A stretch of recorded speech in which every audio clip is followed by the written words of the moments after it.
important things is it sounds a little bit corny, you know. You always hear the old guy tell you, you got to be patient focused, but really that's the safest way to have an effective and successful practice in your career is really focus everything on the patient. That's the most important thing.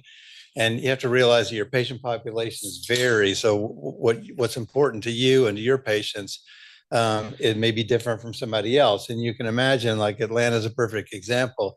If you have a practice in Buckhead, if you have a practice in Peachtree City, you have a practice up in Rome, your patient population is going to be different. So even though you're not too far from each other, your patient is going to be different. The problems are going to be different. Socioeconomic problems are going to be different. And you really need to focus on the people that you're taking care of and really study those. It's very important to study your results and try to improve them and be innovative. And so, you know, throughout your career, you're going to have some things that work, some things that don't, and you need to really pay close attention to those things. And you don't need to be the first adopter on everything, but you don't need to be the last. And I think you're going to get an idea by the end of this talk, the vast changes that occurred just in shoulder surgery in my 35-year career. And I think it's very important to always strive for excellence. You know, you want to take the best care possible of your patients, and you only do that by giving them excellent care, and that's by evolving with technology. So one of the things that you lose in a residency sometimes is that medicine is a service industry, and it's no different from a restaurant or a hotel. And you know, if you guys seen the show The Bear, you know, so they're imperfect people trying to supply a service, and that's what we are. We're imperfect people, but we gotta supply the service and the care. Patients want a quality product delivered in a timely fashion at a reasonable price. That's no different from medicine. They want to be the focus of your attention during the episode. And that's one of the key things. You know, you think about the last time you went to a restaurant and you really had a great experience, you know, and it's not just that the food tasted good, but it's that the waiter was attentive and that the food came out in a timely fashion and the atmosphere was good and you felt comfortable and relaxed and you felt like they cared about you, wanted to take care of you. Well, there's no difference in medicine. You know, if you make a patient wait in your exam room for an hour before you see him, and then you come in and you're distracted while you're talking to them, they don't get a good feel for it, you know, and half of medicine is just letting patients get better on their own while you watch them, you know, so so you have to sort of, you know, offer that care and that sense that you really care for that patient and you're trying to give them the best care possible. And I would always tell my staff, I want our patients to get the Ritz-Carlton treatment.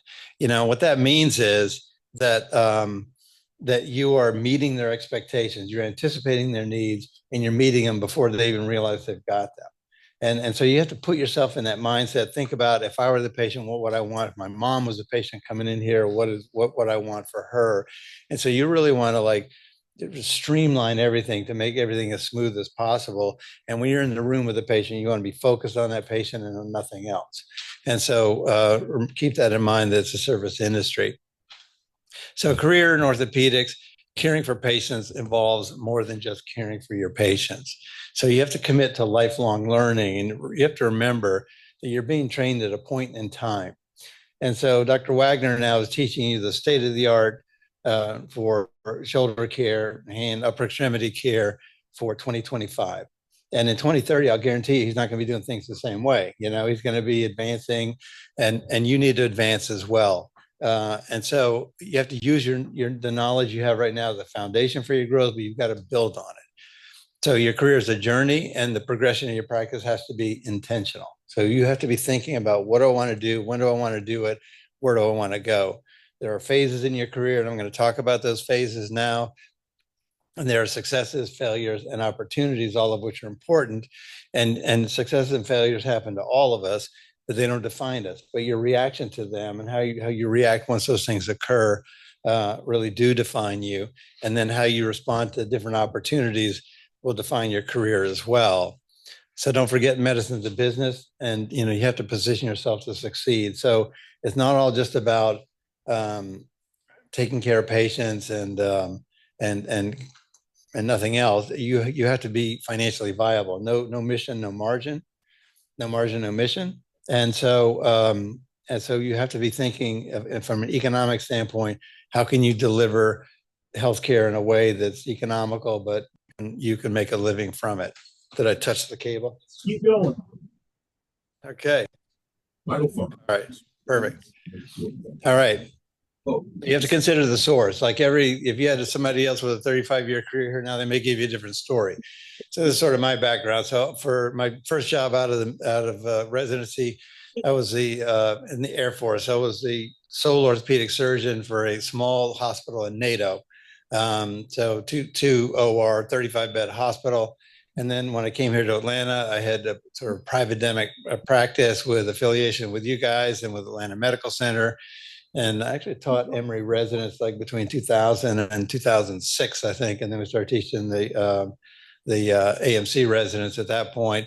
And then most of my research has all been sort of clinical research. But what I want to go over with you guys is sort of how the orthopedic practice and shoulder care in general evolved over the course of my career and how I adapted to it. Talk about some misconceptions I had, mistakes I made along the way, and understand that there are unique opportunities that occur to everyone during the course of their career, and you have to learn these. You have to use these to learn and grow, but you can't be afraid to fail. So you have to look at these opportunities, and obviously you're not going to say yes to everything, but some of them, even if they stretch you a little bit, may be a good option for you. And the path ahead is not always clear, but you need to keep moving forward. And so, I say you need to have a kind of a hazy crystal ball, have a general idea what medicine is going to be like in the next 10, 20, 30 years, and then try and position yourself in a way that you can take advantage of that and optimize your chances of success within those scenarios. And the other thing to keep in mind is that one thing leads to another. You make connections in one spot, it helps you somewhere else. You never know where. Like this past year, I gave a talk at Henry Ford Medical Center. I had never stepped on that campus before, and had pretty close friends with four of the different attendings there from different interactions, ASCS, AOA. And so you make connections in place and they help, and you just never know how they're going to be. Now, there's really a blurring of lines in practice models. People talk about, well, there's three basic practices: academic, employed physicians, and private practice. But really, those are kind of blended into a common practice model, but the emphasis varies from one to the other. And obviously, there's unique aspects to each one.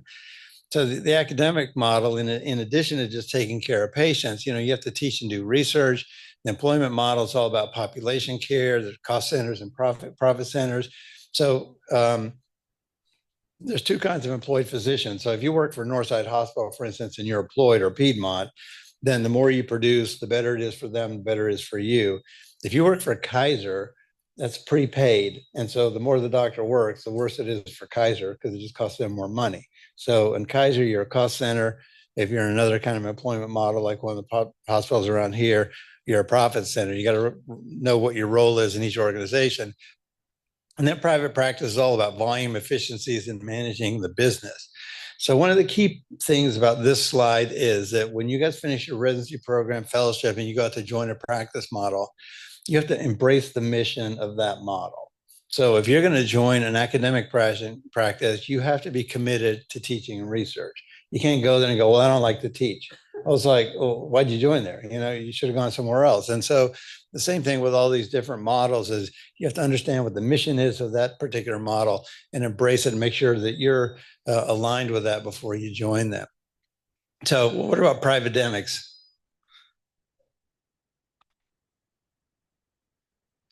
Why do it? All right. How can I get this thing to go back on? Well, one reason be you're crazy, or you don't like money, or you have too much free time, you don't know what to do with, so those would be good reasons to do it. But actually, you provide better patient care when you're studying what you do.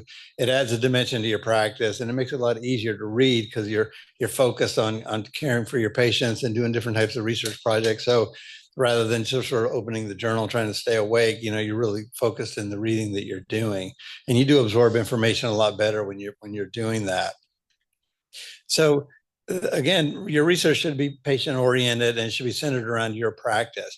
And you have to remember that we have good treatments for some problems and we have not so good treatments for other problems. And so here's a patient of mine, young woman, car accident, 4-part proximal humerus fracture, and I did a humeral head replacement for her. And this is her final outcome. And I'll guarantee you there's not a smile behind that little oval there. She's not happy with it. I'm not happy with it. And you tell yourself, okay, my treatment didn't work. I'm not happy with it. I think I did everything right. We don't have a good solution for this. What do I do? And so you need to scrutinize and be honest with yourself about the things you do that work and other things you do that don't work.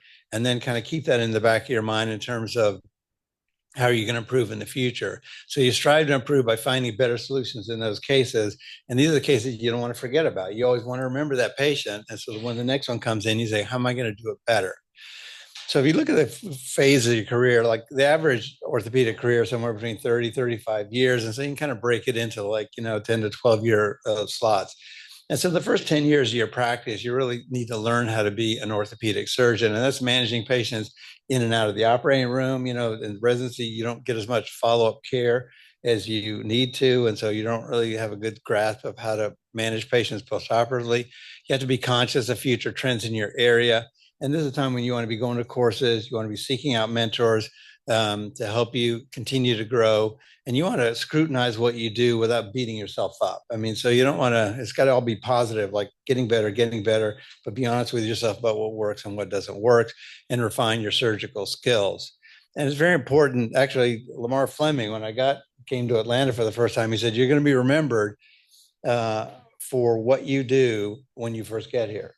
And so it's a matter of creating a strong foundation to your practice. And so you have to create that right image and decide what you want to do and how you want to be perceived in your community. And then you have to do the right thing. And I see, young doctors at 5 years in practice, they go, I'm doing all the right stuff and nothing's working out and I'm not getting to grow my practice as soon as I want to. You just have to keep doing it over and over and over again. And eventually it's going to happen. You just got to keep doing the right thing. And it's important to have a solid foundation like this and not a cosmetic foundation like this, because that's when you get burned, So you really want to do the right thing. And so you only need a general sense of where your trajectory forward. You don't need to have a crystal clear, a crystal ball. So you just ask yourself, how do you want to be perceived in the community? Focus your practice on that area. Sometimes it requires turning away some business, but you want to stay busy. So putting bread on the table, accept the terrible revisions and understand that with time, better cases will follow. And there's a lot of different options in terms of how you set up your practice to start with. You can give talks, become involved. So I did things like come adjunct faculty here. We started a shoulder interest group when I first got here of all the guys who were the shoulder guys in their group, because none of us had anybody to talk to in our own group. And so we'd get together and actually at one of the Emory offices and all bring our x-rays in and show them to each other and eat pizza. And it was great because we built a great camaraderie among the shoulder surgeons in town. And again, one thing leads to another. The more people you meet, the more things you do, it kind of builds on itself. So the best piece of advice I got when I started my practice was from my professor, Dr. Biliani, and he said, "Teach everybody you meet everything you know." And you think it sounds kind of crazy, especially in a private practice model, because you're teaching your competition. But the more you teach, the more you learn. The better you teach, the better community care is in that specific area. You're appreciated, and referrals will come. And so it's better for everybody. So it's a win-win-win sort of proposition. And so remember, teaching is not limited to orthopedic surgeons. Like my most enthusiastic crowds are the physical therapists. And of course, the worst ones are the internal medicine doctors who think they're doing you a favor by coming to a talk. But anyway, you get through that. The second most best piece of advice I got when it's to start practice is from day one, create a way to capture your data. Because even though you don't have any follow-up, you can't do any studies on your own patients when you first start. 5 years from now, you will be able to, and you'll be able to go back and look at your patients because you've got the data for it. And the benefit now is that PROs are routinely required by insurance companies now. So most offices have that set up and as part of standard overhead that you have that as part of your office. It's just a matter of taking advantage of it. And if you've got that data, why don't you use that data for studies? There's no reason not to. And there's a lot of different things you can do with that data. You can do research, you can do marketing, you fulfill your insurance requirements. And so we create algorithms for our data acquisition, which can be valuable later. So depending on their their procedures they're going to go through. They get sent all these different forms to fill out before surgery, and we try and track them down afterwards and stuff. But get your data from day one, and like this typical things that you put on the internet of how your patients are doing and that kind of stuff. In terms of podium time and a lot of other activities, when you first start practice, just say yes. So volunteer to help your senior partners. They've got data, you've got time, and they may also have connections that they can hook you into courses and different areas that you get opportunities you normally wouldn't have gotten. And then there's a lot of organizations, state, regional, and national. And like when I came to Georgia, for the first 15 years, I had a presentation at Georgia Orthopedic Society. And it was kind of a way of announcing, hey, I'm a shoulder specialist. If you got terrible cases, send them to me. I'm happy to do it. And it was also, if you got something accepted at the academy, it was a great dry run. You present it there and kind of see what the glitches are, and you're ready for the academy meeting. Same with book chapters, and so I've written all different chapters and all these different kinds of books that have been helpful. This is one actually a Spanish arthroscopy journal. But what do you have? But so and the genesis of a lot of research projects comes from talks. You give a talk on something, you start thinking about, oh, that's kind of interesting, and you start to realize what is known about it in the literature on the topic and what it's not. And so you start to understand what areas would benefit from investigation just by giving those talks. And you can study and write about it at the same time, so different things you can do that will help you. And any change can be studied, so if you create service line efficiencies, you change your order sets, you move an operation from inpatient to outpatient setting, you change your pain management, all these things can be studied. And so this is just an example I like to use of when I was a resident, trained under Dr. Biliani, and he said, hey, do you want to look at nerve injuries about the shoulder? And I said, sure. I was a PGY3, and I said, what do you want me to look at? He goes, I don't know, just look at them, see what you see, So it was like no guidance, stack of charts. And so we did the usual thing. You started splitting them up according to nerve, etiology, look at the prognosis, that sort of stuff. Well, this study was an observational study, but so we got to use our imagination. It was kind of fun. It was very simple, straightforward. We won all kinds of awards, like resident, research awards and things like that. And then this is what I got out of that thing: book chapter, a peer-reviewed article. Wrote another article on wing scapula, later scapulae transfers, all these different things. And the root of that was that study, because you sort of get to be known as the nerve guy. And then every time there's a nerve thing comes up, they ask you to do it. And then these are all different things. And then recently, Zaman and I wrote a chapter just this last year for a RSA book that's coming out, and you say, why am I doing that? Well, it's a mentoring activity, it's kind of fun to do it together. And so, but the roots of it were all in that one thing. So in your second 10 years is really when you're sort of hitting stride. You're a good surgeon, you know how to do it. You want to work on your efficiencies. At this point in your career, you want to be teaching, mentoring, doing research, and you want to work like crazy, but try to maintain a work-life balance. And, it's funny, I was at the mentor-mentee meeting of ASCS this last weekend, and we had a whole panel of like the worst possible people who could ever tell you about a work-life balance up there trying to tell you about it, because they're all workaholics, So, but it's something we all struggle with. You're going to struggle with. There's no good answer. But I mean, you have to work hard to be an orthopedic surgeon, but you need to make time for your family. And so orthopedics evolves. And someone was asking me before the talk how it's evolved. And it's going to evolve throughout your entire career as treatment strategies evolve and options change for how you treat things. And you need to kind of keep up with those changes. You need to adapt and grow. And so I want to give a bunch of different examples from my own career. So this is what rotator cuff repair looked like in 1988 when I finished my residency. It was open surgery. We did debris mods for massive tears, repaired what we could, limited goals for massive tears. It was an inpatient operation due to pain. And we didn't even know what a partial tear was because we couldn't see it, because we didn't look at it from the inside. And then Dr. Neer felt that the biceps was critical towards the head depression, and we saved it at all costs. We'd repair these split open biceps and stuff. It was crazy. And so this has evolved, So you look at how it's evolved since that time. and the challenges we had in terms of managing it. How do you take X-rays of it? And then you look at the evolution of rotator cuff tear. Pain management evolved to a mini open repair, and then partial repairs or massive tears, transtendon repairs or partial thickness rotator cuff tears, revision rotator cuff tears, and all kinds of things continuing from there onwards. So when I first got to Peachtree, the first thing I found out was that not a single radiology technician could shoot the supraspinatus outlet view. They had no clue how to do it, and they kept messing it up. So we played around with different ways to teach them to do it.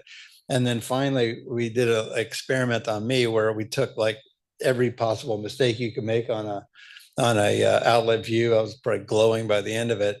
And then, but we figured out what the image looked like based on the mistake. And so if you saw the image, you knew what mistake was made, you correct it and get it correct the second time. So that was the first article that I did in practice. And it was a fun article to do because we weren't quite sure what the answers were when we first started, presented at the academy. It was a lot of fun.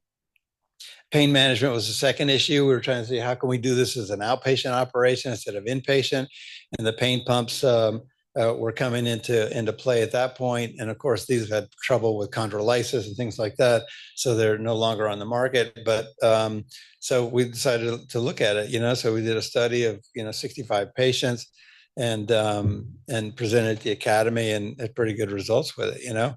The mini open approach was sort of a stepping stone towards the all arthroscopic approach. So it allowed us to see the articular side of partial thickness rotator cuff tears and biceps injuries. We could do the decompression, protect the deltoid origin, and then repair the rotator cuff. So because we didn't have the technology to do it arthroscopically then, and so we wrote it up. So a lot of these were Emory residents that did this with us. And then just an innumerable number of talks you can give, when you're studying and trying to figure out how to do things better, rehabilitation, massive rotator cuff tears. And then this study, partial repair for massive rotator cuff tears, came about because Brant Baer, who was a resident here, kept bugging me for a research project. And I said, well, I don't really have anything good for you to study. And then finally I said, just look at my massive rotator cuff tears and we'll see. And so he came back to me and said, do you realize you have more partial repairs of rotator cuffs than there are in the literature? And I hadn't really noticed that. I kind of evolved into that technique, but I thought other people were doing it.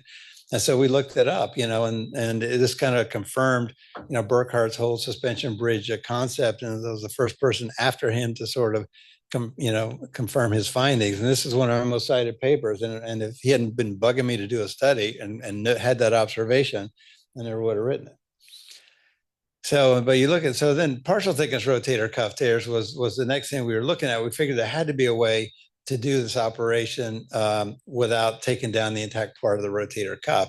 So there was different technology was coming out then, and there was a resorbable screw that was invented.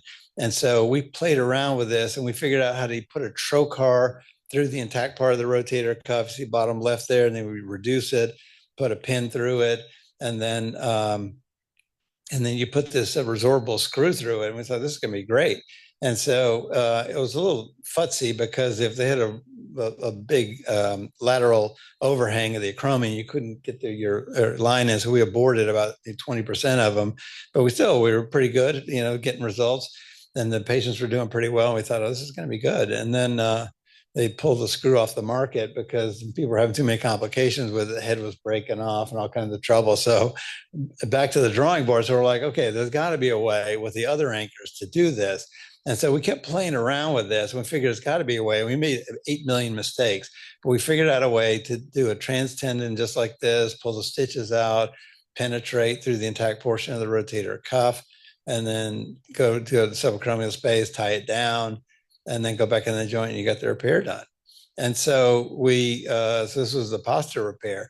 And so we presented it at the academy. We did a technique paper on it.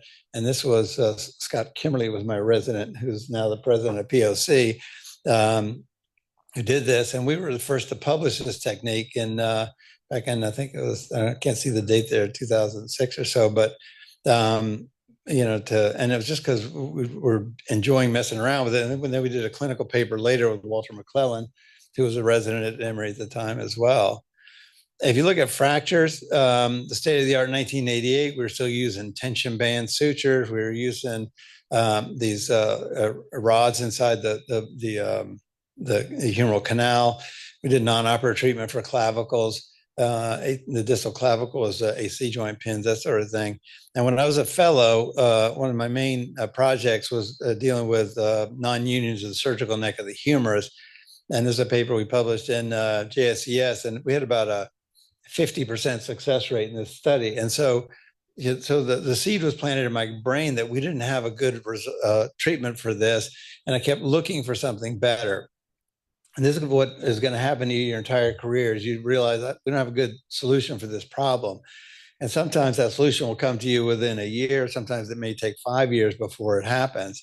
But when the locking plate came out, I realized that's the solution to the problem that one of the solutions to the problem that we haven't had before. And so that was one of the first ones to jump on that plate, and we started publishing on it. We published a paper that was sort of a combination of a technique and results paper. And I realized I basically use it on 3 types of fractures, the varus surgical neck fractures, the 3-part proximal humerus fractures, and then the impacted 4 parts. And so it was very straightforward. The techniques for a reduction prior to plate placement. And so that was the surgical neck. This was the 3-part. And then this is the 4-part elevating, and then bone grafting, and then plating. And so it was fun to do because it was something that we worked through and the techniques. And then you look at other talks I gave on fractures. I gave a bunch.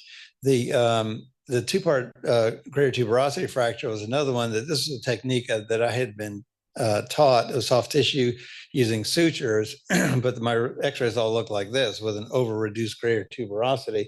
And I didn't like that, but I couldn't figure out how to do it any better, And so when the arthroscopic double row repair came out, I realized that's the solution for this problem.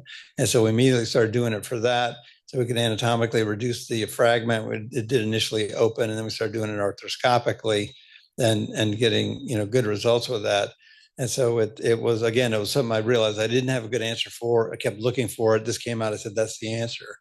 And so, we published that in there. If you look at instability surgery, we did open repairs for everything, open Bankart, anterior and posterior capsular shifts. And this picture is not even correct because we didn't have anchors for tunnels. We had to make tunnels in the glenoid, make these holes and connect them to pass the sutures. It was really a difficult operation. We had no idea what a slap tear was. And we didn't really think that posterior labral tears really existed. And so it was a classic story of, it saw you, but you didn't see it. And so when I finally started to realize that there was significant posterior labral pathology, we had to figure out how to fix it. And so we had to work on these techniques to figure out, okay, how are we going to do it? And this interest was sparked in me because I started working with the Braves, and we started sort of seeing posterior labral tears. And one of our star players, when Brian McCann tore his posterior labrum, at the time he did it, there was one study in the literature with 12 patients out of 4 centers. And so it was almost no literature on it. So you got one of these high profile athletes, and you're trying to decide what to do for them. You don't have any good literature to back it with, So we had spent a lot of time trying to figure out, okay, how do we do the technique? And I figured out the first thing you do is you don't look over your shoulder because you can never figure out what your hands are doing. And so you just turn the screen around and act like you're doing the opposite shoulder. And then figured out all our different cannula placement, and then how to do the steps to do it. And so then we looked these up, to figure out, okay, well, how well does this work? And we focused on the baseball players initially, but we got a big database. And Robert Runner, who was actually a resident here as well, did an incredible job on this case. And actually Tim McCarthy's on this as well, who was a resident here at the time, and he's one of our partners now. And so after we did the study, we noticed that we had a ton of more posterior labral tears than what was stated in the literature. People said, 10% of instability of the shoulder is posterior. And we thought that number is not even close to being right. So we went back to that same database and started looking at all these different cases and this huge variety of labral tears. And so then we published this paper on 280 sequential cases. realizing that very few people had isolated Bankart lesion, which is probably one of the reasons why Bankart repairs fail so often. And that there's a huge number of patients that have 74% of them have tears that involve the posterior labrum. And then again, we started. This is another study we did that was on a same patient group, and we started looking at the same patients to see, what kind of bone loss they had in the glenoid, and we had, we had not measured almost any of these glenoids before surgery. There's a perfect circle or best fit circle technique, or you can figure out exactly what the bone loss was. But that had been done out of these 122 patients. I think there was an additional like 7 or 8 in which somebody actually measured them. And so we said, well, how many did we suspect, bone loss on? It's about 15%. Actually, about 56% had bone loss. So I just go to show that you needed it. But the point here is that we had this database made up, and so it's easy to go back to the same database and do other studies based on it. Now, the benefits of being on the speaking circuit is you keep up with your friends. It forces you to read in a focused fashion, and you learn from best. So I would go teach at the Orthopedic Learning Center in Chicago, and you're teaching, but at the same time you're learning from your friends that are teaching as well. You get free CMEs because you're teaching the course, you get the CME credits.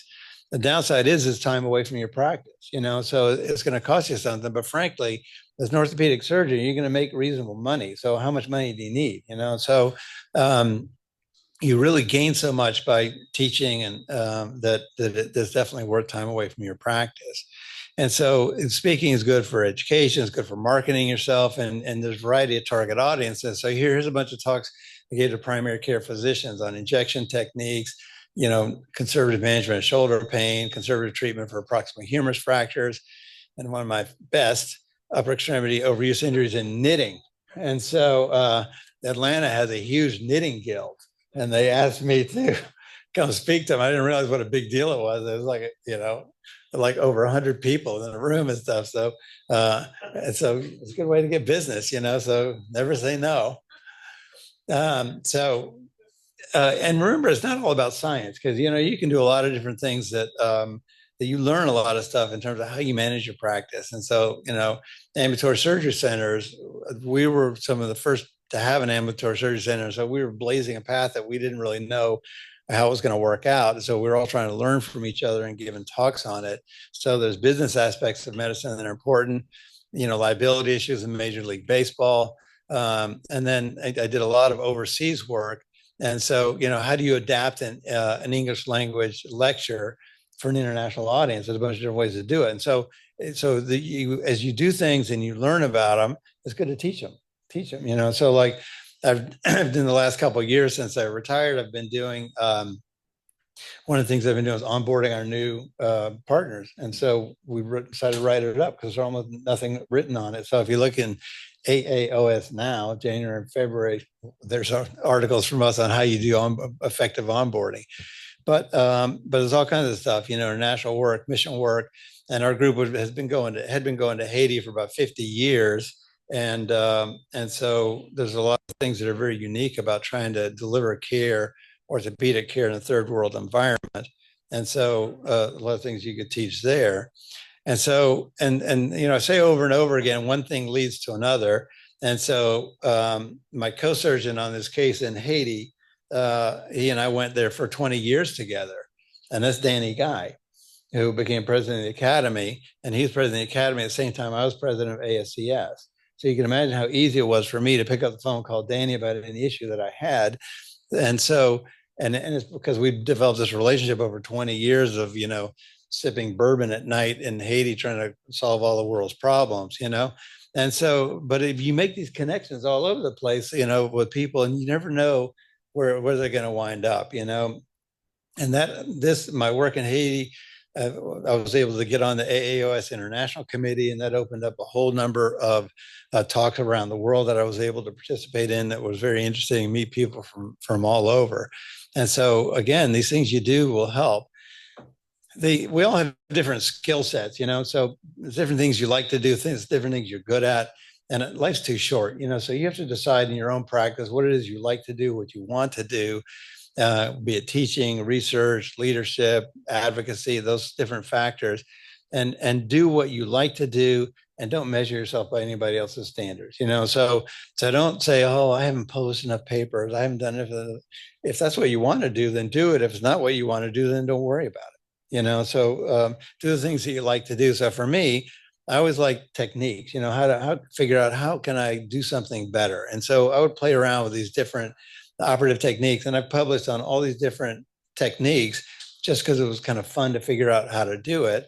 But don't ask me to invent an instrument. I've got no clue. Somebody said, why don't you make something for that? And I'm like, okay, my brain doesn't work that way. I don't know, but I can figure out how to do an operation. And so again, for you, figure out what you like to do and what you want to do, and then do that and focus on those things. When you get to the last phase of your career, this is when you start looking at leadership, doing things that are important for your practice, like quality, safety, service, that the young doctors are busy and they don't really want to do, they hate to do it. And then you need to mentor, and so you have to pay it forward. And any mentor will tell you can never pay me back, but you can pay it forward. And that's what you have to do, is to figure out how you can pay it forward.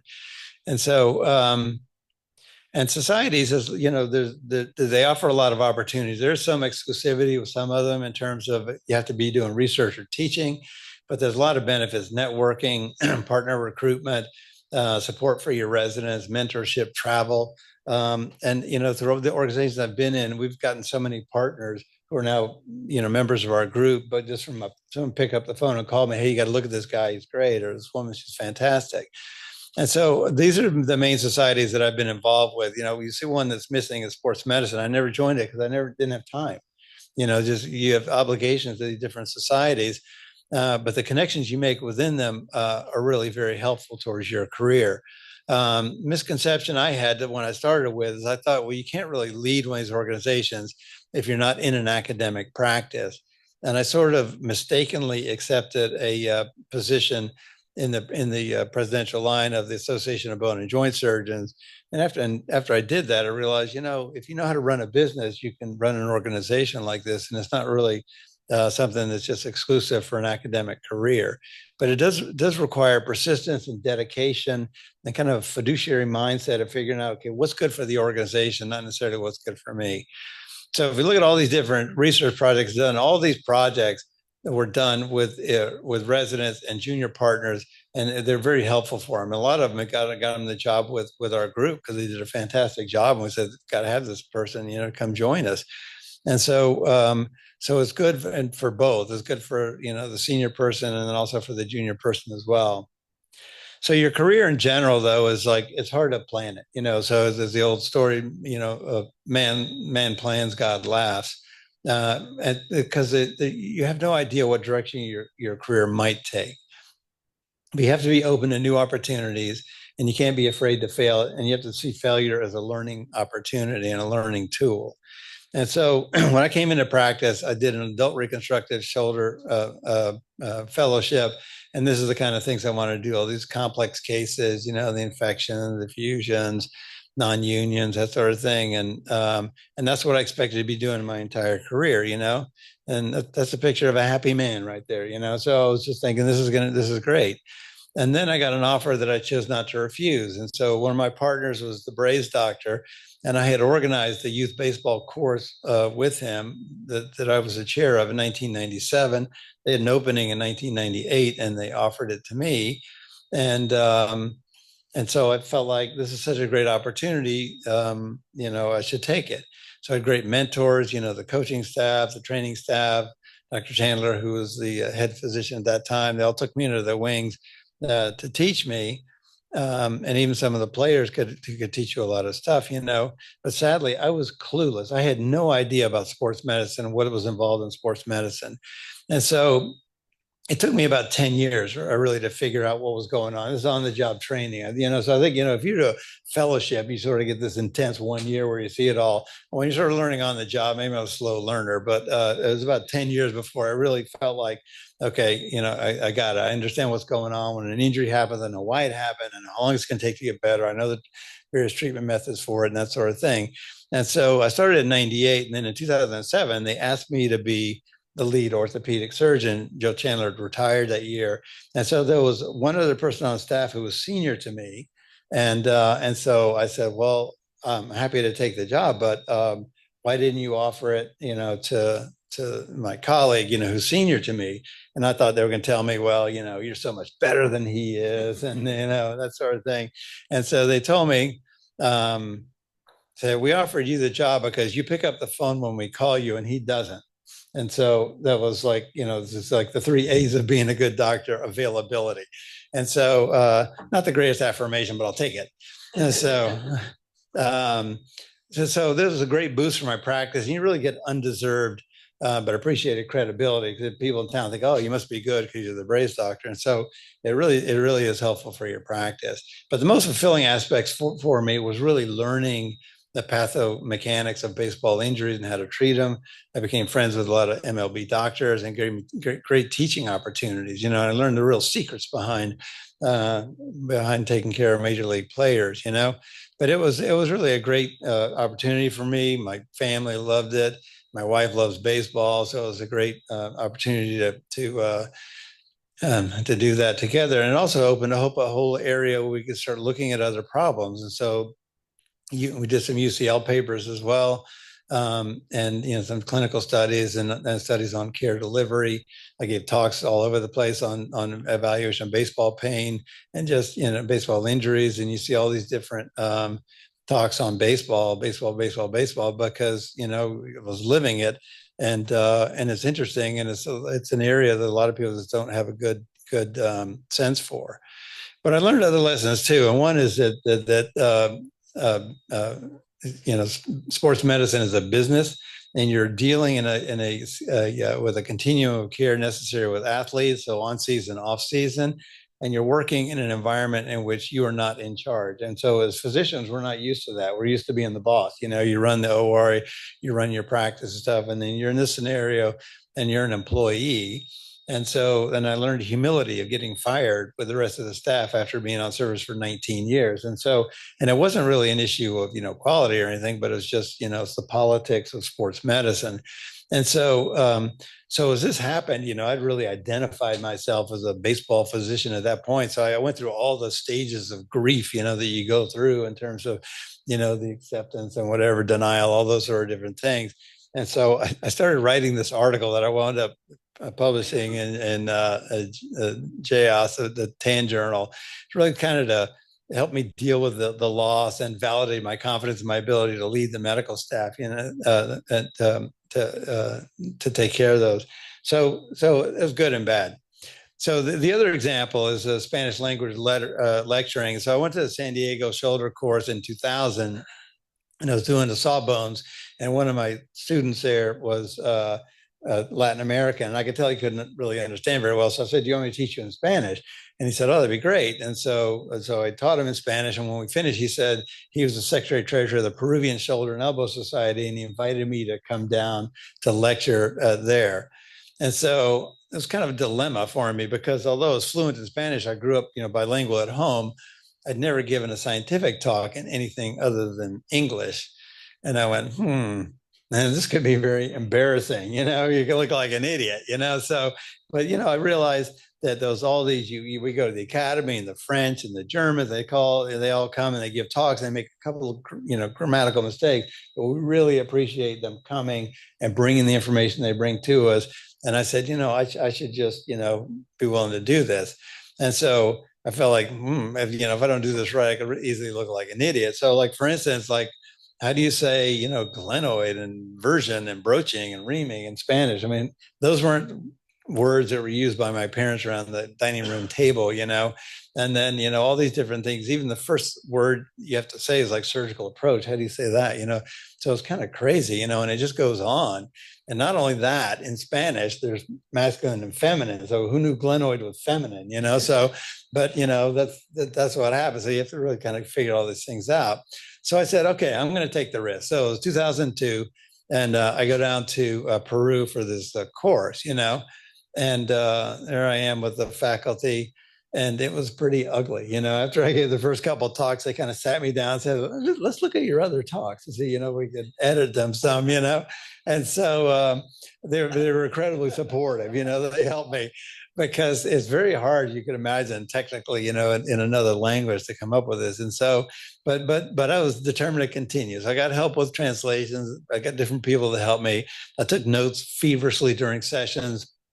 At practice, I created a vocabulary list, and I just made this list after list of all these different words that what I got in during lectures.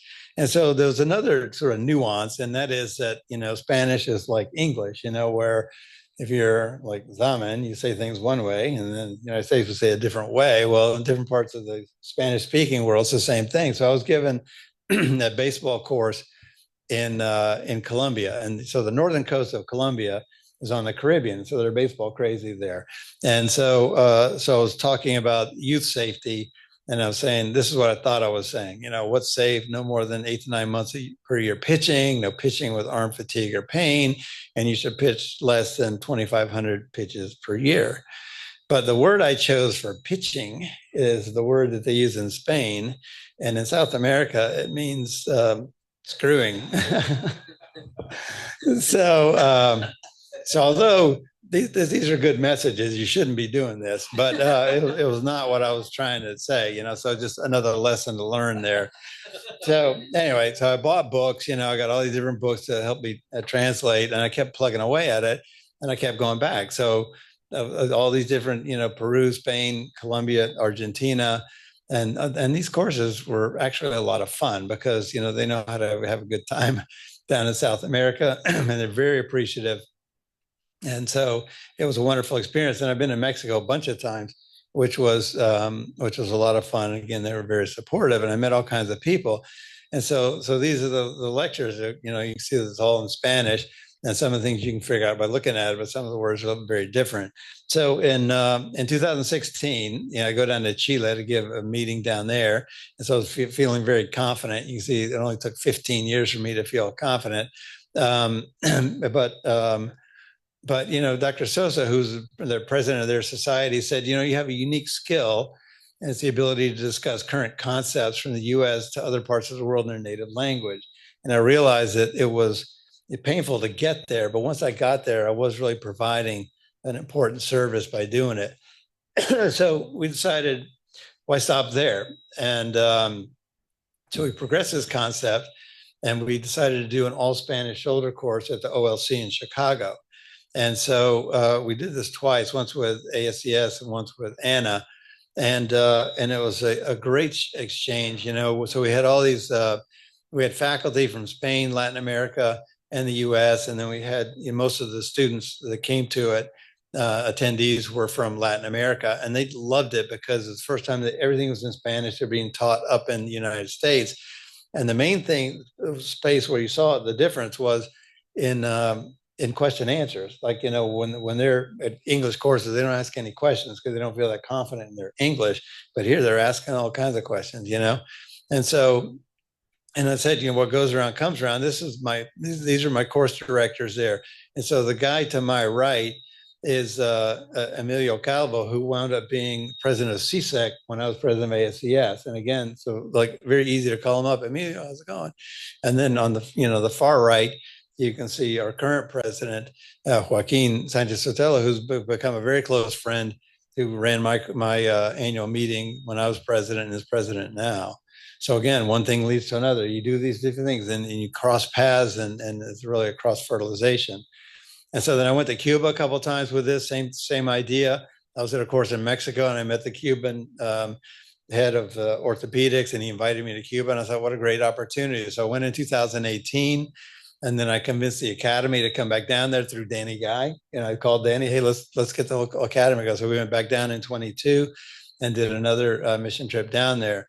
But you'll see there's a common theme with all these stories that I talked about, with both the foreign language and with the sports medicine, is that there was a steep learning curve for me. There's things I hadn't planned to do, and I made multiple failures. One thing after another. I couldn't do right. But I had to really. It was kind of a painful learning curve for me.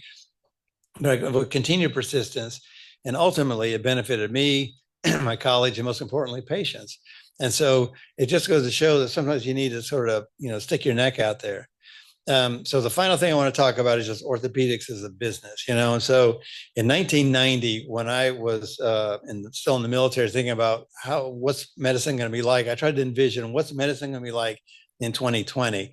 And I really thought it's going to be dominated by big insurance companies. The only way to survive is to be in a big group. And if I'm going to be in a big group, I need a subspecialty and I need to go back and do fellowship.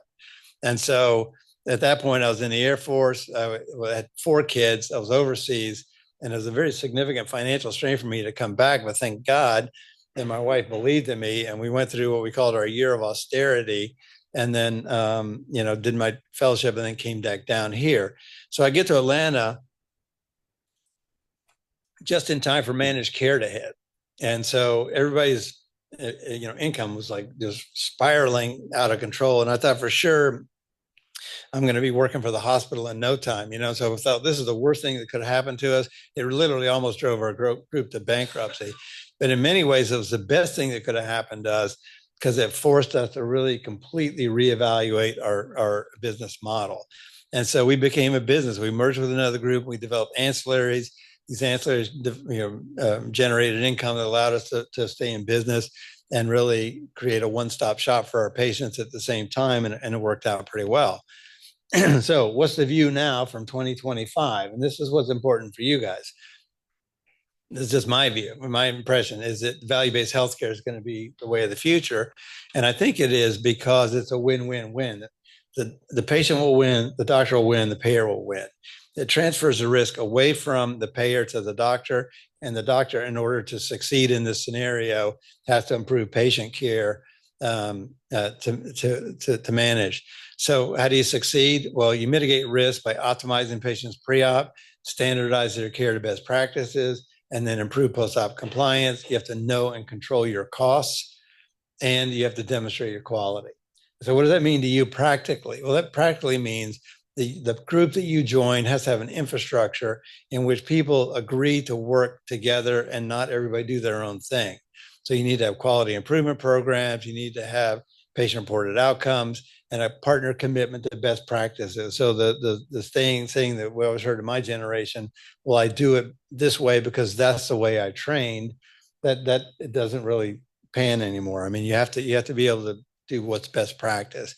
And then you have to be willing to standardize your implants for cost control reasons as well. Again, it's not all about how you train. So this is your challenge. But you have to ask yourselves, who are the guys running the insurance companies now that you're up against? Well, they're the guys whose asses you kicked in college. They couldn't get into med school. So if you beat them then, you can beat them again. So don't worry about it. so lessons learned, your career activities must be centered around the patient. Be mindful of your deficiencies and work to improve them. Study what you like and work with your strengths. The field of orthopedics will change significantly during your career, and you must change with it. You must help create opportunities. It's not a passive process. You got to actively follow them. When opportunity knocks, answer, pick up the phone. And you must allow yourself to be vulnerable and put yourself in positions out of your comfort zone to grow. The skills you attain ultimately will help you perform your other jobs in the future. And medicine's a business. Put yourself in a position to succeed. Thank you.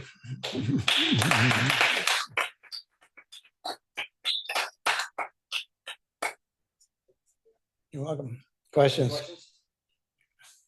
Yes.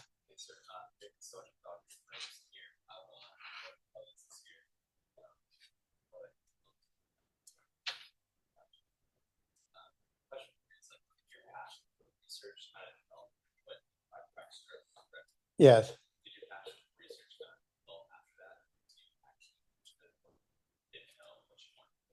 Yeah, I think I had it all along. And I think part of that is residency training. There was always an active research going on. And the shoulder service at Columbia was constantly, how can we do this better? So I think that was kind of ingrained in my training of always thinking, how can you do this better? And the only way you can figure that out is study your own results.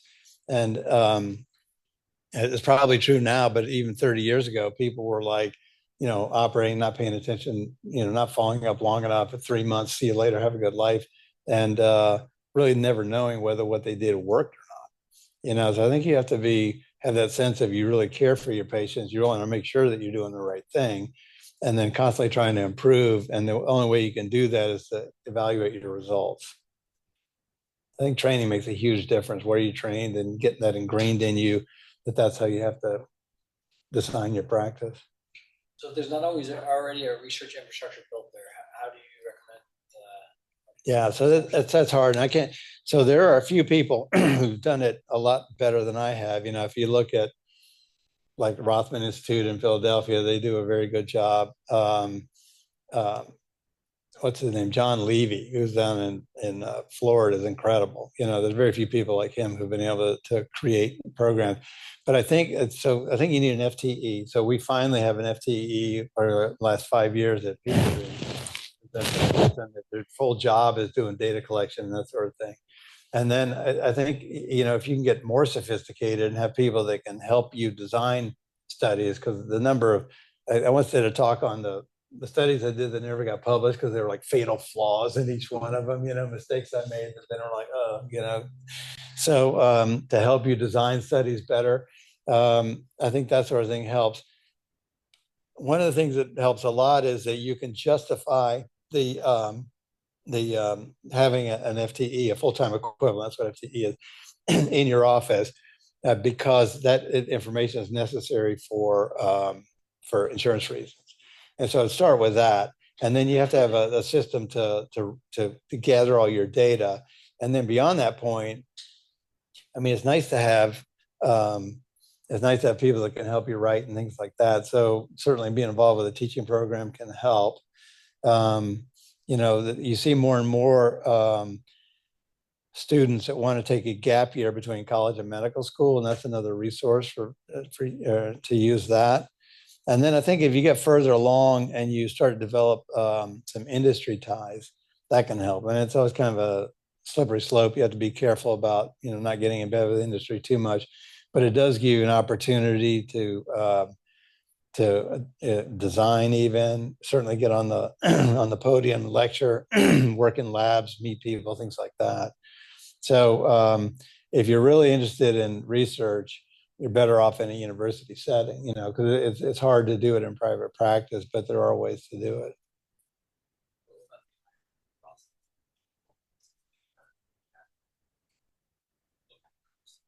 No, well, like Piedmont Hospital has an IRB. Yeah, so you can do that. And so the person that we have, collects all our data and stuff, she gets all the IRBs ready and sends them over. So if you have people that can do that for you, and the other thing was, so if you have a foundation, if you create a foundation in your group, the foundation can support some things like Piedmont has a foundation specifically for orthopedics. And I found it most useful when I publish an open access article. I can apply for the money to pay for the open access article. You cannot pay for courses because, say you want to run a course, teaching, the IRS considers that marketing. So, but you can use it to pay for some research. Yes. I know we spent day and a half talking about mentorship, but could you give us your tips, especially for some of the younger people in the room, for how to find mentors, how to approach them, how to get the most out of their relationships, and advance the career? Yeah, it's not so easy, but I would say, like, even if I look back even at my college career and somebody said, what would you have done differently? And my answer would be, I would have gotten to know my professors better. And it's like the dynamic is, I look at you guys and I see, colleagues and peers, and you guys look at me and see a dinosaur, so so it's like it's intimidating for your end looking up, but I can tell you it's not from us looking down. We sort of want people, to approach us and talk to us and things like that. And so I think you have to, I should have gotten over that sooner, in terms of approaching people. And then I think when I look at my career, if I think of what I would have done differently, one of the things would have been to pick up the phone and ask people, can I come visit you? You know, people who are doing, you know, some groundbreaking surgery, things like that, and spend a day with them. Because the few times I did that, you know, I got, I learned a lot, and I, you know, got a developed a strong relationship with those people. And when people asked me to do that and they came, I enjoyed the day with them. We had a lot of fun, and it led to lasting relationships, you know, friendships, and for mentoring. So I think you have to be the one that initiates it, you know. So figure out who it is you want to, and then just call them up or go meet them, and then say you want this, and then be open to. You have to be a little bit vulnerable, you know, because you got to, you're obviously going to that person because you feel like you have deficiencies in areas you're trying to get stronger in that can help you with. So you have to be open to that, and then just make yourself available to that person, and be ready to say yes. You know. So I was at George Orthopedics 2 years ago, and I get a call from Larry Galati, sends me an email saying, "Hey, would you write this book chapter?" You know, and I'm like, I don't want to write a book chapter over here. This is ridiculous. And so, and then Simon won the award that year, right, for the best research paper. And so then I'm driving back home, and somewhere right around Dublin, Georgia, I went, I wonder if Simon wants to write that book chapter, you know? So, and so then I thought it was a perfect opportunity, you know, for mentoring and stuff. And it's only because, you know, you had approached me a couple times and introduced yourself, and we talked, and then, you know, I'd seen you getting the awards and that sort of thing. So I thought, perfect, you know. And so in that situation, I knew you'd get the job done, and that, you know, so it would be a good interchange because we could work together. And but, you know, so it wouldn't be excessive work on either one of us, and it wasn't, you know. So I think that, but you know, get over that feeling of I can't talk to them because he's like some grand poobah and stuff like that. You know, people first along their career, they want to be accessible to mentees. Yes.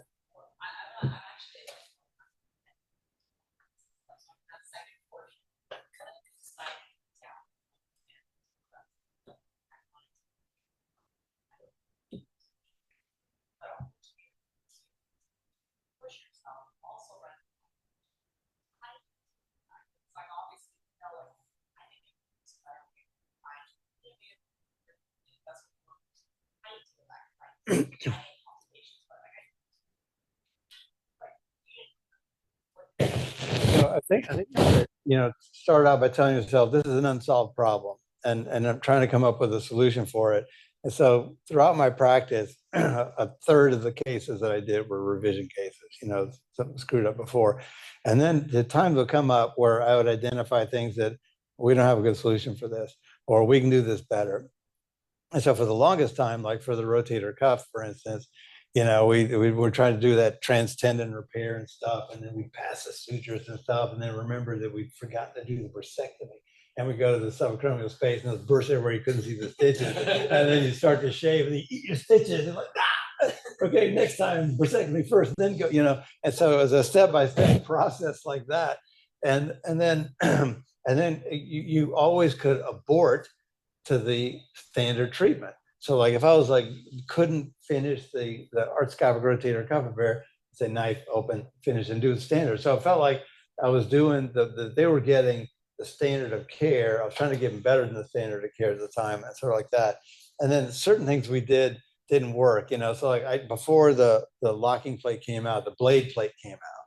I did a few of those. They were terrible, you know, and I just felt awful. I still remember some of my patients. Yeah, you only remember your bad ones, you know. And so it's like, and so you justify it in your own mind by, I'm trying to, I'm trying to improve the care of an unsolved problem, you know. So Rob Frederick, who was the head of sports medicine here in the 90s, sometime like, I don't know what it was, you know, 98 or something like that, there was a course at the OLC, and it was for to learn how to do an arthroscopic rotator cuff repair. And in order to qualify for it, you had to send in your list of cases that proves you'd already done a lot of arthroscopy for them to even let you in there.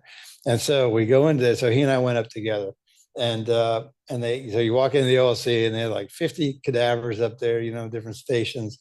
and there were like, I don't know, two or three of us on each cadaver. So like in that whole day, one guy got one knot tied. I mean, it was like that. None of us could do it. It was with the instrumentation we had, with our understanding and like that, you couldn't do it. It was incredible. So like now you think about it like small cuff tear, you do it with your eyes closed in 30 minutes. But it just goes to show the technology, improves over time. Your understanding improves over time. And so I think as long as you are trying to be safe and you have an abort mode that's not, terrible, then you can justify it. I have real problems with that on C course, where surgeons are showing up and they're doing live surgery on patients they've never met before and stuff. I don't think it's ethical myself, but so I think you have to be comfortable doing that. There's some techniques that I never tried. I thought that's too crazy. But like for instance, one of the problems that I had um, was the classic case that you operate on so much of your 52-year-old massive rotator cuff tear, irreparable tear. What do you do for that? And so so whatever, when the superior capsular reconstruction came out, I waited a little bit, and then I had several friends that said it's working pretty well, you should try it. And I did a bunch of those. And so some of them worked, some of them didn't, some of them were terrible. And so but this is sort of getting near the end of my career, and I was thinking to myself, I need to switch to start doing lower trap transfers. But I was at a point where whenever I adopted one of these new techniques, I said to myself, okay, I've got a learning curve to figure out how to do this. It's going to take me about a year before I really feel confident doing this operation repetitively at a reasonable period of time. And then I've got to follow patients minimum of 2 years to really get an idea of how well they're doing. Whether this is a technique that I want to go out and promote and tell other people you should try this. And then I got to write it up. So that whole process is over a 5-year process with any new technique that I would do. And so sometimes I never made it, sometimes I did. And so by the time I figured out the superior capsule really wasn't the answer, I said I really need to start doing the lower traps. I was near the end of my career. I was 65, and I'm going, okay, I'm not going to spend a year on the learning curve and then wait, and then they'll be 70 by the time I write those patients up. The other technique that I knew that I had to learn that didn't do yet was the arthroscopic bone grafting to the glenoid. Because as we understood instability repair a lot better, started to realize that had to be a standard part of your repair in a lot of cases. And so then I was thinking same thing. I'm not going to start it. That's even probably a steeper learning curve than the lower trap. And then follow those patients, study them, report on them, and stuff like that. And so you guys are too young to talk about retirement, but they always say, orthopedics is or medicine in general, it's a marathon, not a sprint. You got to pace yourself. But what they don't tell you is there's no finish line. So innovation continues always, improvement continues always, thank God. And so it's always going to be better, better, better. Every generation is going to do a better generation before. And at some point, you just need to decide, okay, it's time for me to step out of the race and let the young generation pass me by and take it the next way.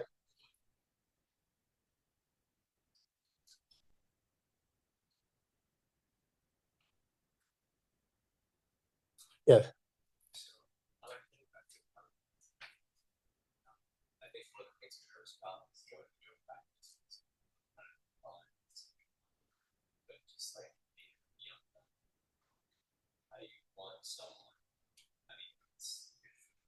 Same surgery, same kind of surgery, I guess, like they don't want to go long. But just how do you go through younger surgeries to kind of approach Well, first of all, hand has no trouble. I mean, you'll be busy like this. That's been my experience. The hand really cranks up quickly. But so you recognize that there's generational differences, and you come out of training and you're getting the cutting edge, latest techniques. And some of the older guys may be doing things a little bit different, a little bit older. And there's some things they can teach you from experience. There's something you can teach them because you just had the cutting edge, training. And so you try and be busy. very often they may put you in a location where they don't have a hand person. They need you to develop that practice there. And I think it's just, it's always a little tricky, like how patients get triaged in the office and where they go. So you want to make sure when you go to that practice, you figure out how that happens, how do patients get triaged? So to make sure that you're going to be busy. But if they brought you there, it's because they thought they needed it. They needed you. And sometimes what happens is they're bringing you in because one of the senior guys is getting ready to retire and they want to overlap for a couple of years or so, a year or two, but before that happens. So I think you just go and do your thing, and then, I wouldn't tell them, oh, you're doing it all wrong, but, they'll ask you, like, how do you do this? What do you do about that? And, like I just had my carpal tunnel done last year, and Steve McCollum did it, but he used to do them all open. And then when Walter McClellan came, he showed him the endoscopic technique. And so now he does it endoscopic. So, so he learned from the young guy coming in. So we all appreciate that. Yes.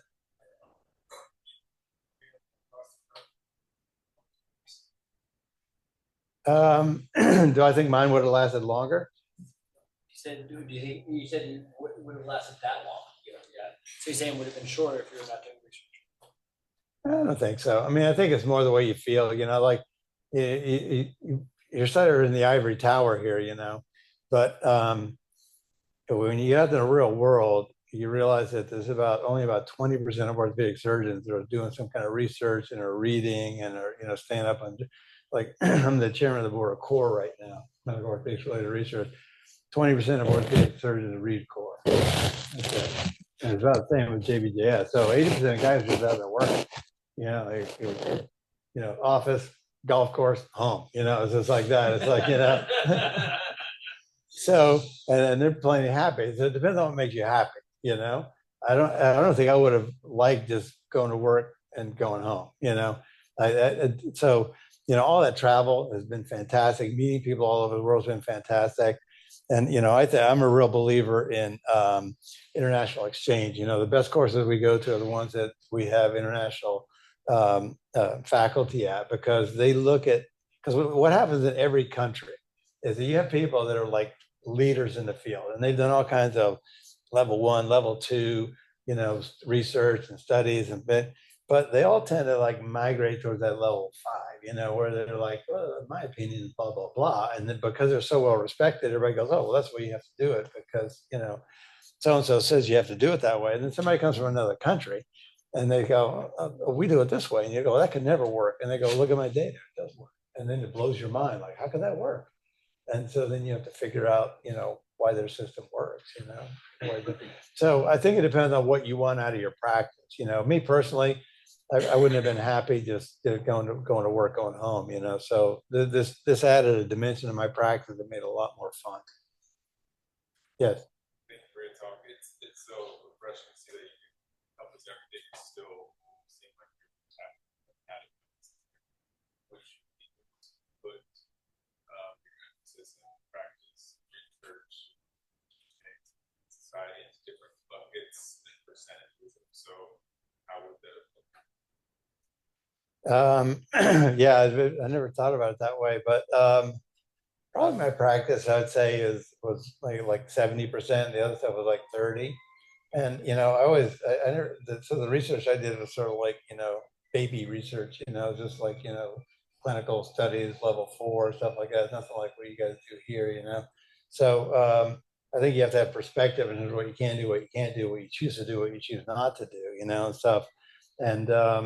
And so the stuff I did is just kind of fun observational things that that I learned from. And then the teaching was a lot of fun because it's like patient care. When you guys, the other thing is the challenge when you first go into your practice is trying to explain something to a patient. And so like, well, why do I need my rotator cuff repaired? And then so when you first start talking to patients, you got to read their eyes and see whether it's coming through or not, or whether they're just kind of glazing over, like they've got no clue what you're talking about, and then figure out how you can say things in a way that they understand it. And okay, I get it. And it's the same when you're giving a lecture. how do I remember when I first started going to lectures when I was straight out of, residency training, it was to get the information, like, oh my God, I didn't understand anything. I was writing like mad and taking notes and, to learn the subject matter, right? And then after about 10 years, and you get to like 10-year mark, you go to lectures not to get the subject matter, but because you got to give that lecture in a couple of months, and you want to hear how that person gives the lecture. What kind of structure they put behind it, the points they make to emphasize their points, and so then you're like it's all about the structure of the talk and how they relate it, and you learn from that. And I borrowed talks from friends, and I'd lend talks to friends and stuff. We're trading slides everywhere and violating HIPAA right and left. But but it was but it was helpful because you're trying to figure out, how do I teach this, and how does it make sense to people, the message I'm trying to convey, because half the time you get 7 minutes or 10 minutes and you got to like get it down. But that really structured it in your own mind, because the better you get at that, the better you get at talking to patients about it or explaining to somebody why you're doing a certain thing. So there's all these tangential benefits from doing this stuff. I went to the academy meeting once, and I was on all these boards, and so I spent most of the time just board meeting, and almost no lectures. And then I finished a board meeting, and I was there with Ben Kibler, who was like the Dr. Scapula, we called him, because he's all about the scapula. And somebody else, who was it? It was another guy. So they started talking about the orientation and exact insertion points of the corticoclavicular ligaments, and to hear Ben Kibler talk about it and explain the dynamic motion of the clavicle, just like in that 15 minutes after a board meeting, it was like worth the whole trip, because like the understanding, oh, I never thought about it that way, stuff, and where these things insert and how that affects motion and stuff, So, just being in those circles, you learn so much.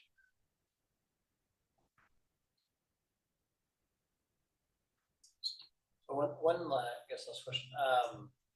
So Emory Forever grow at the rate that y'all grew. I think part of that was the concern for onboarding new positions, and then some of my partners' concern for hiring new people that would seal their bond. Y'all did a really beautiful job under your leadership of growing and onboarding people and making it successful, and then growing out and everything like that. Maybe if you don't mind, talk about how you, a piece of advice on how to onboard a new partner. What's the most effective ways to do it? I know you wrote the article, but if you don't mind giving us a quick summary on that, and two, on just like how to grow and turn Petrie into what you did. So in terms of growing the practice, one of the best ways to do that is to grow the geographic footprint, so it depends on how you envision your practice. And so we kind of developed this north-south strategy. We were down at College Park and then Buckhead, then we went to Northside Hospital, then we went up Cummings, so kind of 400, up. And so you realize that you don't increase your practice by more marketing, because most of the time the doctors are pretty busy.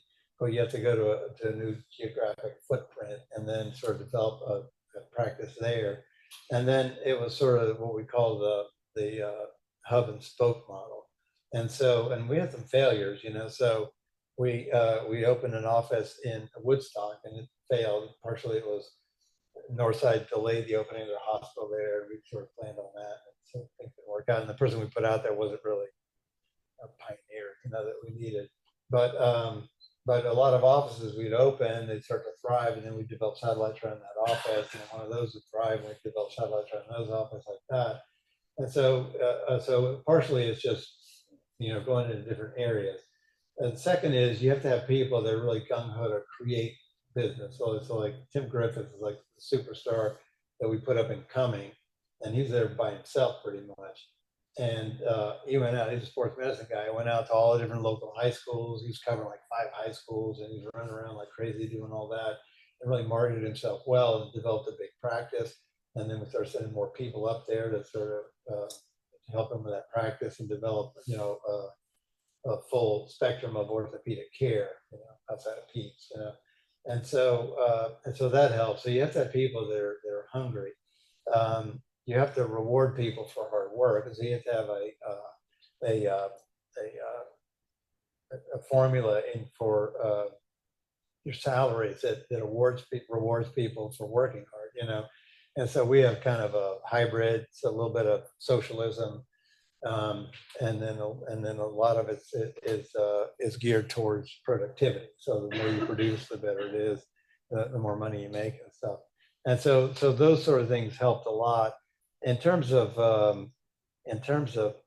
onboarding. The onboarding process starts like a year before the partner gets to you. And so, and the hardest thing is to get your Georgia license, you know. So if you're here already, you're okay, but if not, you got to like start working on that day one. And then, you know, and then really getting them comfortable with the EMR and the staffing. And so we would have these Zoom calls with 20 people on it, and with the you know the new partner coming in, and then all the different departments, you know, scheduling, nursing, X-ray, you know, the IT and stuff. And so really getting them ready. And they did a lot of work before they got to the office. And then once they get to the office, we have a mentor assigned. Actually, a mentor is assigned beforehand. So then you have somebody to talk to. They come to town, like house hunting, things like that. Person, you know, that takes, you know, that guy and his wife out, or the woman and her husband out for dinner and things. And then we don't load them up with a lot of patients when they first get there, you know. So it's more important that they learn the ropes, learn the electronic medical record, meet the people, kind of. And then we do a lot of marketing with them, where they go out to the primary care offices in the area, introduce themselves, tell them what they, you know, do and that sort of thing, and meet people like that, and then gradually build from there. So it's a lot of little things like that. And the onboarding process really, you know, goes for the entire first year that they're there. The other thing we did was we figured that there was a lot of education you don't get in residency program related to running a practice or running a business. And so we created a curriculum. So the curriculum we have, and see if I can remember everything. One of them's on malpractice. We have a malpractice care come in, and then we have a couple of schmoes like me that come in and tell us about our lawsuits, you know, and stuff, and how traumatic they were. And then we had another one on investing in insurance needs for the young physician, you know, which are things you know have no clue about, like life insurance and your disability insurance and all that sort of stuff. So it's really to understand those things, and then investing and how you get into investing, things like that. Because one of the challenges of medicine is that you're not making any money until you're in your early 30s, and then, you know, before you know it, you know, you got college you got to pay for your kids, and retirement and all that looming. And so you got to figure out how to start doing that. And then we did work, how you deal with workers' comp. You know, workers' comp is a state by state thing, so each state's gonna be a little different. Ton of paperwork, ton of administrative things you got to understand. We have a personal injury section of our office. Some people do that, so we had a lecture on that. I'm trying to remember if we had any other ones, but those are the main things. So in addition to being educational, they're also social, because all the new partners come together, they eat dinner together, we have fun, talk, and get to know each other, that sort of thing. And so so those things can help us. Thank you very much. Oh, you're welcome.